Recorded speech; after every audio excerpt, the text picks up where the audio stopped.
John Bowe, great to catch up as always. I want to talk about Touring Car Masters, but before we get into the specifics of the enormous popularity of that car and your position within it, I'm going to roll the clock back. I first met you, I reckon it was Sandown, might have been Winton, and I reckon it was in one of Gary Cooper's Elfin Formula 5000 cars, and it's a long time ago. 1979. Yeah. Neil, 1979. It's frightening. It is a bit It is spooky. frightening, isn't it? Let's not Absolutely. actually run the ruler over that because it's Yeah, no. way too many. If you cut us in half and count the rings, it's a bloody lot of rings. It is indeed. No, it's been a very interesting, long journey with a lot of very good people and a lot of very good companies. So it makes a lot of difference to me. I love it, as you know, and I want to keep doing it. And a hardcore open wheel racer from the very beginning when I first met you in Formula 5000 and then Formula Pacific, and it had a few names. Went to Long Beach, did good in the Lucky Nuts car. But it was when you drove the HDT production car at Calder and flogged all the heroes of the day that everybody went, who's this John Bowe from Tasmania? Who's this bloke from Devonport? Yes, it was. I remember, Peter Brock was at the height of his powers then, and he just started this road car division, which was terrific. They were very good cars, and they had a race for all the, touring car champions, a few Formula One drivers, and I managed to win. The fact that I didn't have any headlights left in the car probably might tell you why, but it did start a journey into racing cars with roofs. So it's been a long journey. I tell you, 1,200 races. My next race meeting, which is in Queensland, will be 1,200 races I've started. That's a lot of races. Congratulations, it's an amazing innings, isn't it? I don't We're know. fast forwarding through your life a bit to be able to talk about this car and performance reliability and winning races.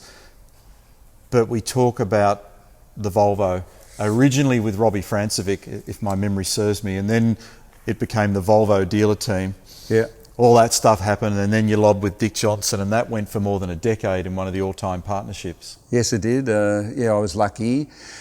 You need to be lucky. Sometimes I arrived at Dick Johnson Racing when they really had a handle on those Sierras. It's funny, back in the day, the public or the fans didn't love Sierras. Now they love Sierras. I spent half my life explaining what they were like to drive, so it's quite funny. It's gone full circle. And I had a great time with Dick Johnson Racing. In fact, his family and I are still friends, so that's always nice. So the highlights, and there are many: Australian Drivers' Champion, Australian Sports Car Champion, Bathurst victory, Touring Car, a couple of Bathurst victories, Touring Car Championship. Some pretty special stuff in there on the way to what has ultimately become an amazing exclamation on your career, which is this thing. Yes, it is. I mean, I don't, this is a cliche, but I don't really look back at results. I mean, there's some of them I'm very pleased that I've actually achieved. But, I still race this particular car in the Touring Car Masters because I love it. I love the category. The racing's tough. And I grew up in this era of car, so it sort of means something to me. I'm glad I got involved in it, and I've been involved in it for 10 years now about. So I've done over 200 Touring Car Masters races. That's a lot, isn't it? It's a massive amount. And you've won, 5 championships? Yeah, 5 championships, and come second in 5. So you pretty much the whole time that you've been doing it, you've been out there grabbing hardware, grabbing trophies. So there are amazing cars, aren't there? Because there's a fascination in Australian automotive for this era of vehicle and those types of cars generically. I mean, you stop and think about what the nomenclature means, the naming. When you talk about Tirana and you talk about Monaro and you talk about Mustang, you talk about Camaro, you talk about all these iconic devices. And you think about it, they're still the halo cars of today. I saw the bloody things on the road as I was driving out here. Absolutely. I mean, the performance car world, whilst most people think of supercars, Aston Martins, Lamborghinis, whatever, Porsches, most people love muscle cars, meaning Mustangs. And I grew up watching Alan Moffat, Bob Jane, later on Jimmy Richards raced those sort of cars. So, I think it still has an attraction, and it does, because people, and they're not all middle-aged people that like these things. A lot of their kids and their kids' come along. Yeah, it's almost the reverse. Yeah, it is, yeah, because, their granddad talks about, I had an A9X and sold it for $5,000 or something. and the grandchild loves the thing. So, you know, it's good for me, good fit. I mean, I know I'm not 30 years old anymore, so yeah, I love racing. It's quite difficult. You've raced one; they're not easy to drive. No, so not at all. No, they're quite tricky. I look at some of the auction results now of some of these vehicles and the vehicles that flank them from that era, and say to myself, why on earth did I not buy truckloads of these things? Wow. Because it's unbelievable the value and the interest in this corner of the sport and this corner of automotive. Absolutely, absolutely. And since COVID, of course, people have got more disposable money that they can't spend on overseas trips and skiing trips and sightseeing and all that. So they're all, the prices of these cars, I mean, an A9X would be 500,000, I reckon. Crazy, isn't it? Why don't we buy 20 of them? Didn't think of it. I said to Alan Moffat at one stage, you know, I was petrified of him as a kid. And I think everybody was. And then we became great mates later on. And I said to him, if only we'd spend a little more time looking at flanking real estate at joints like Wanneroo and Oran Park instead of worrying about understeer. So true. Insanely wealthy by now. Yeah, absolutely. But let's talk about the car, because not necessarily even the specifics of this car, because we're going to stick it up in the air in the moment and have a look in greater detail.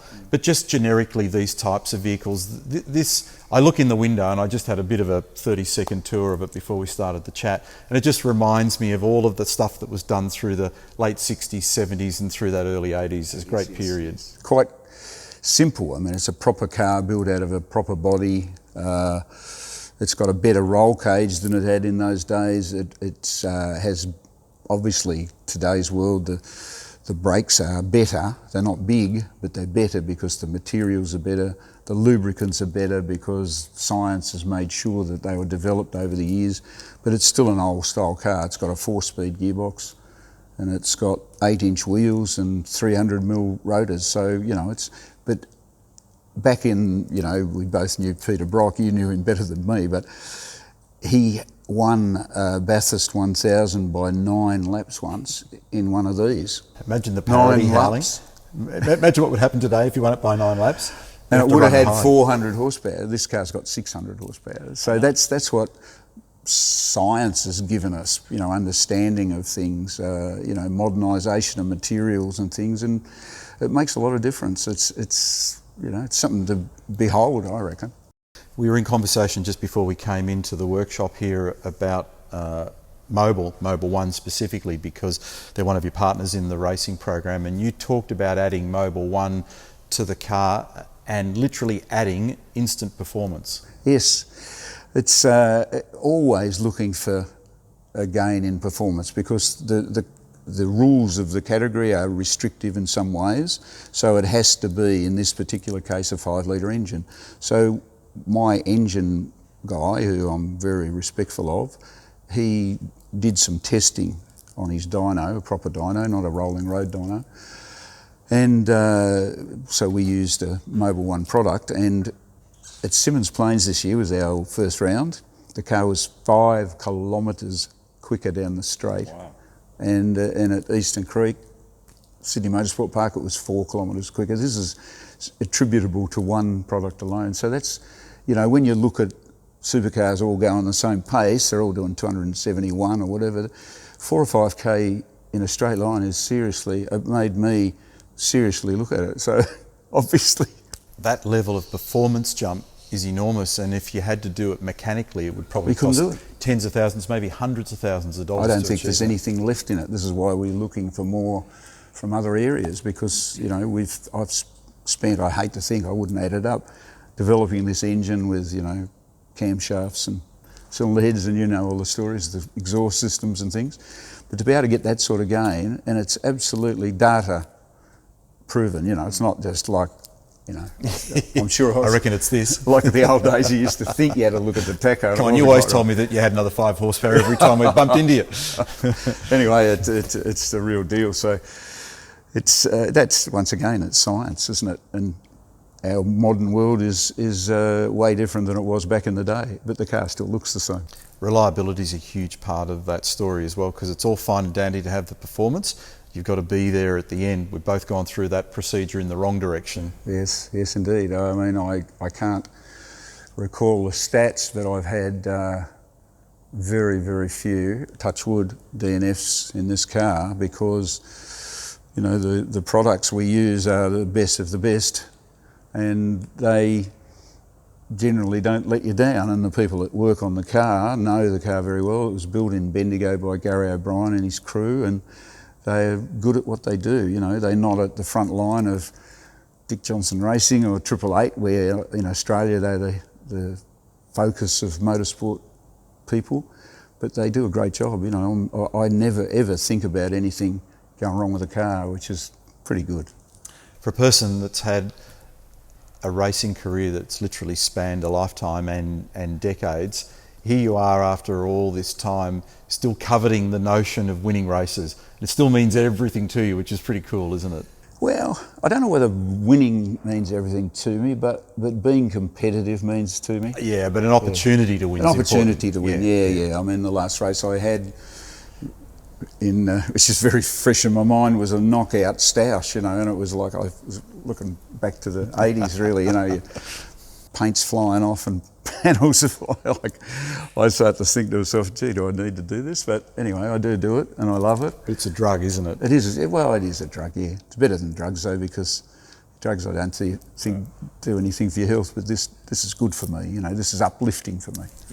You carried me along a couple of years ago for a run in the Mustang. I think you'd just got this at that stage of the game, right, exactly. Hadn't you? And then we looked up, we were on the run into, they've changed the turn numbers out there, but I still call it turn 9, the U-turn in behind the back of the pits at Sydney Motorsport Park, and it was you, followed by Cedo, followed by me, all looking at each other in the mirror, all basically flashing back to the mid-90s. Nothing's changed. Nothing's changed. Just got a bit heavier and a bit greyer.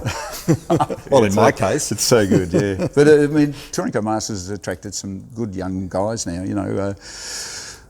Last race meeting I did, young Jamie Tilley, who's comes from a racing family, you know, he did a fantastic job. He's a great young guy.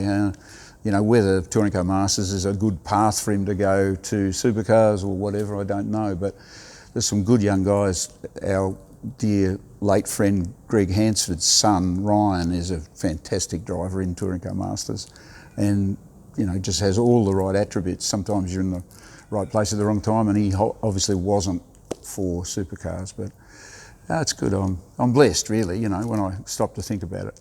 It's a magnet, though, for an audience, isn't it, when you see people coming back to the fence to see all the grand machinery of the day? Yes, it is. Yeah, absolutely. It's as I grew up in an open wheeler, when the touring cars were on, I used to go and get a hot dog, but it's changed. And he used to say that too. He used to talk about it. He was like, I'm an open wheeler man, I'm not interested in those things. I've actually been racing cars with roofs for far longer than I raced open wheelers, and I looked at the new S5000 and I thought, geez, they're great. People often say to me, they obviously think I'm younger than I am, they say, when are you going to have a driver? I've got no interest, mate. I know how old I am. That's right. It's a bit scary. All right, let's get this thing up. Yeah, have a look underneath it. You'll be surprised, actually.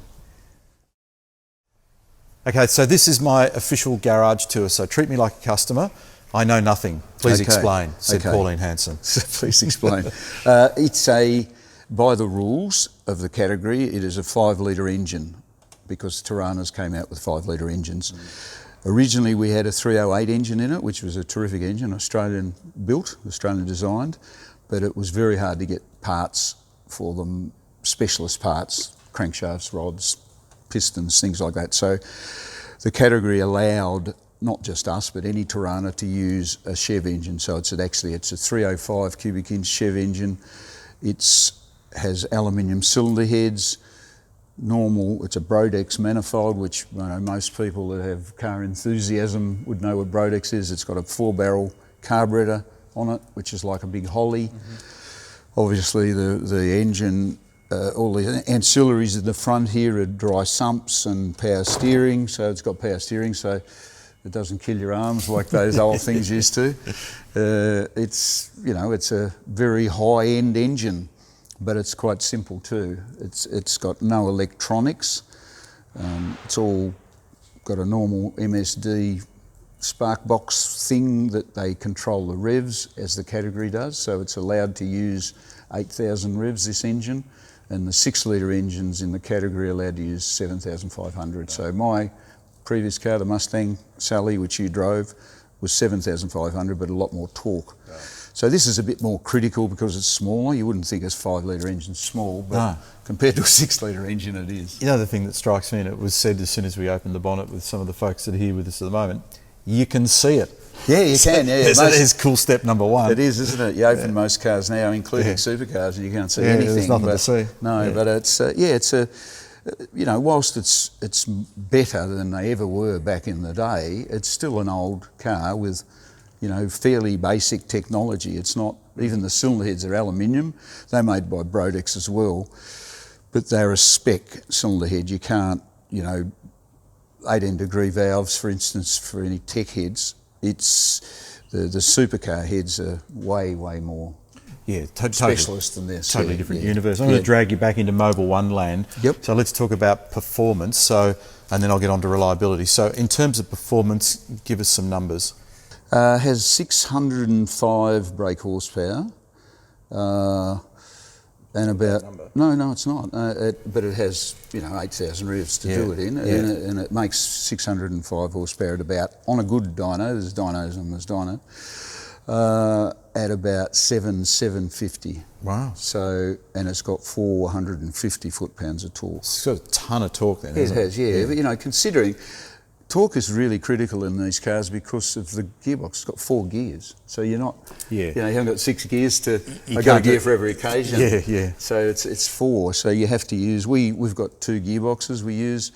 One has got a really tall first gear, so it'll do 160, say, in first gear. No way. Yeah. How do you get it off the line? We don't. It's a rolling start. It's a rolling start. Good point. Yeah. Dumb guy question. So it gives you. So we changed. We had the other shorter gearbox. Well, back in the 70s, the say GTHO period, which was very, you know, special time in our racing life, they had long and short ratio gearboxes. Well, that's what we've got basically, a short ratio gearbox and a long ratio. We changed it after our first practice and put the long ratio in because that meant at turn 2, Sydney Motorsport Park, I used first gear. Oh, all right. Okay, so you actually poke it back to first. Yeah. So you got to forget it's a 4-speed. You think it's a 6-speed, but you've lost the first 2 gears. You've gone AWOL. So on the topic of reliability then, so when you make all that kind of engine speed and that sort of power output, sometimes there are trade-offs when it comes to reliability. What's the story there? How many Ks do you get out of an engine? Well, we get about...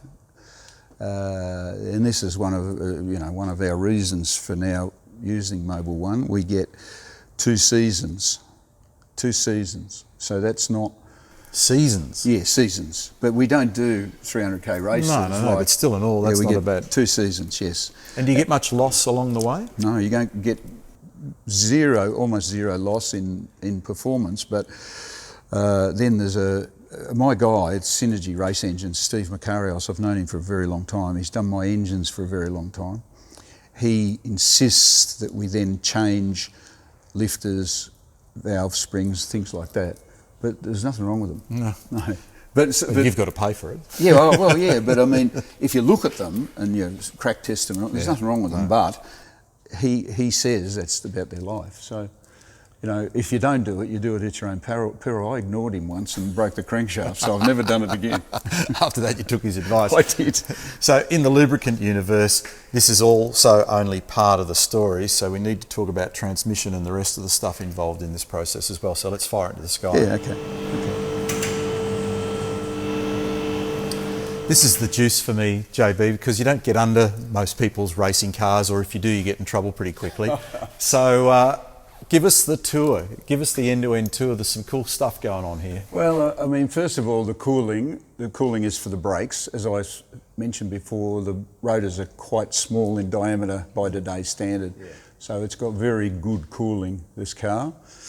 It goes to the back of the rotor, and it also goes to the caliper. Yeah, I can see that just above it. You've actually got a bit of caliper ducting in here as well. Yeah, it's quite clever. I mean, I'm sure the other cars have got clever ducting as well, but you can see it's a Tirana cross member. It's got pressed steel suspension arms. It's got power steering, which Tiranas didn't ever have. No, thank goodness. Thank goodness. You can see all the oil pumps and things here. Yeah.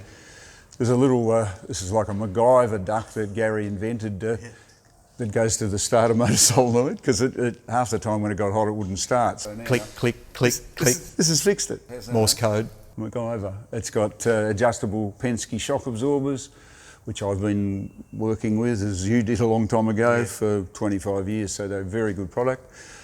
Is it sensitive to the bar? Yes, it is, yes. Yes, it is. This was built in 2014, so the rules, or what's allowed, has evolved a bit, but it was supposed to have, in those days, a anti-roll bar that reflected the proper road car, which is what this does. Now there's people got blades and things, but yeah, it is, it's sensitive. Yeah. You've run this across a curb somewhere because you graunched the bottom of the ball joint. Yeah, eh? How'd you do that? I've graunched the bottom of a few things, to be honest, so let's not look too closely. Let's talk, because we want to get the conversation back to lubricants for obvious reasons. Yes. So let's talk about gearbox and the importance of reliability in that respect. The gearbox is essentially a NASCAR gearbox, and it's a dog engagement, so it doesn't have synchromesh, but it's important that it has the correct lubricant, obviously, because we want to get at least a season out of that gearbox. I can't believe when you start talking about a couple of seasons out of an engine and a season out of a gearbox. Well, it's not it's a category is for enthusiasts rather than professional multi-million-dollar. Yeah, but it's still a high-performance device. It's still doing well north of 250 kilometres an hour. It's still making a pile of heat. When you make power, you make heat. When you've got a lot of stuff rotating, you make wear. You need to lubricate it. It needs to survive. Without the right lubricant, it doesn't survive. That's a very simple fact. And the same with the differential. The differential is same style of thing that the old supercars ran. So it's a 9-inch Ford crown wheel and pinion with a spool. So there's no limited slip diff. It's just solid drive from one end to the other. Don't you love it? I do. I love it. Nice and straightforward. Yeah, straightforward, low maintenance, correct lubricant, and you never, I don't think, we've had the same diff centres for this car since it was started. I don't think we've ever rebuilt one. And not $1 gadillion to engineer. No, absolutely not. It's a nice, straightforward, old-fashioned exhaust system, straight back out to a couple of hot dog mufflers. And this exhaust system actually affords you the opportunity to do something different in terms of engine oil lubricant because of its age. Well, we don't have to have emission controls in these engines. It's quite a tight little fit to wind all that exhaust out of there. But then once it gets out, it's essentially straight through with some very small mufflers on it and no emission. You look under a road car, it's got catalytic converters and wires and sensors and, road cars nowadays are incredibly complex, so we don't have to worry about any of that other than the noise level. So we can use, a lot of road cars have to use specific lubricants to suit the emissions, your Audi or your Volkswagen Golf or, whatever. My partner's little Skoda, if you don't put the right oil in it, it buggers it up. Where we have a lot of freedom in that side. You can chase performance. Absolutely. Performance is everything in motor racing, as you well know. If it's fast, it's fast and you love it, and if it's slow, not good. It's like yesterday's newspaper. Yesterday's news. Pretty good. It's got a little sniffer. Is that a lambda sensor or something? Yes, it is lambda sensor. So that's how we tune the carburetor. I've got a gauge in there that gives you the mixture of oxygen and air, air and fuel. And we work to a number, and that's the thing that sends the message. And if the number's too high, it's going to melt itself. So you change the jets in the carburetor. It's a very old style. Is it fun to drive? Fantastic. Yeah, when it's good. Like all race cars. If it's bad, it's frustrating more than anything. But when it's good, it's terrific. You would love it, honestly. Is it adjustable? Like it does what you want? When it isn't good, can you tweak it and make it nice? Yeah, absolutely. We did it last time we raced. So it was not in the window and it didn't give you any confidence. We changed a couple of things on it, and as all the young boys now call, we tuned it up, and it fell into the window really well. It's fuel cell up the back. Fuel cell. It's cool looking at 5 studs the way they once were. Thank goodness you don't have to go through high-speed pit stops and go through all that process.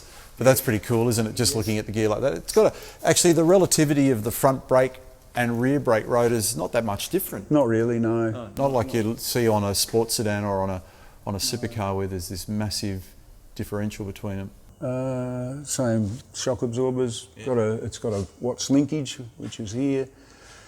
anti-roll bar, and the what's linkage is adjustable for height, so that affects the the way the car works, obviously, and these arms at the bottom, and it's got little arms at the top. A lot of the cars now have got a thing called a 3-link rear end, so they have the bottom ones and the top one is. Nowadays you're allowed to cut into the back floor. With this car you weren't allowed to, so it's got different links, which would remind you of a Commodore way back in the day. They had different lengths. There's a lot of stuff here that's recognisable. Yeah. So when you fiddle with roll centres and stuff, is it sensitive to that, or are you pretty much set and forget? Because some cars you just need to leave them alone, don't you? Yeah. Well, we have a base setup which we use mostly, and we fiddle around adjust around the centre point. But last couple of times, because the category is so competitive, you've got to chase a little bit more stuff. So. It's sensitive. Yeah, it'd be as sensitive as, a 90s supercar, so. Which was sensitive enough to keep blokes confused. For me, absolutely, yeah. It used to keep me awake at night. So, yeah, it's sensitive. We adjust this, we adjust that, we adjust the dampers. Occasionally we change the springs, but not that often. Good on you. It's great to have a tour under here with you, JB. I've enjoyed it. Thank you very much. There was one other thing I was going to show you, but I didn't know whether I should, and I probably shouldn't. Yeah, go on, we'll show it. Is it top secret? No, is the CIA going to bust us? No, it's just it's the ballast. It's just got ballast. See, no ballast here, right? Ballast there. And it's strategically positioned so that you can put it where you want it. Yeah, well, I sit over there, you see, so this bulky, strong body is offset by some lead. Athlete's body. Athlete's body, yeah.